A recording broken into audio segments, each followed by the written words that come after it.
Everyone, ఎలా ఉన్నారు? మేమైతే చాలా బాగున్నాం. ఇది ఏందనుకుంటున్నారా? నువ్వులండి, తెల్ల నువ్వులు.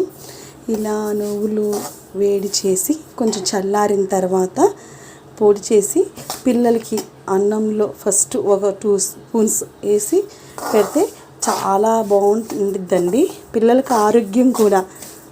ఒకసారి మీరు కూడా ట్రై చేసి చూడండి, చాలా చాలా బాగుంటుంది. చూసారా, ఇలా మరీ మాడకుండా స్టవ్ ఆఫ్ చేసేస్తున్నాను, ఎందుకంటే బాగా ఇదైంది కాబట్టి. ఇదిగోండి, వేడెక్కిన తర్వాత కూడా మాడిపోకుండా ఒకసారి ఇలా కలుపుకోవాలన్నమాట. మందంపాటి బాండి తీసుకోవాలండి, ఎందుకంటే ఇది త్వరగా మాడిపోతే చేదుగా ఉండిద్ది కాబట్టి. ఇలా వేడిగా స్టవ్ ఆపేసుకున్న ఒక 5 నిమిషాలు చల్లారిన తర్వాత పొడి చేసుకోవాలండి. చూసారు కదండి, ఇలా మిక్సీ జార్లో తీసేసుకోవాలి. నాకు కొంచెం అడుగంటిందండి.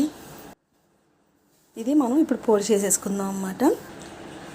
చూసారు కదా ఫ్రెండ్స్, ఇలాగా ఒక కంటైనర్లో తీసేసుకుంటే తినే ముందు వేడి అన్నంలో ఒక స్పూన్ వేసారనుకోండి, అలాగనే తినచ్చు. లేకపోతే పిల్లలు స్కూల్ నుంచి రాగానే ఒక స్పూన్ బెల్లం తురుము, ఎందుకంటే ఉండలు చేసినా ఎక్కువ రోజులు ఉండదు కాబట్టి ఇలాగైనా పెట్టచ్చు. ఇది 2 విధాలుగా ఉపయోగపడుతుంది అన్నమాట.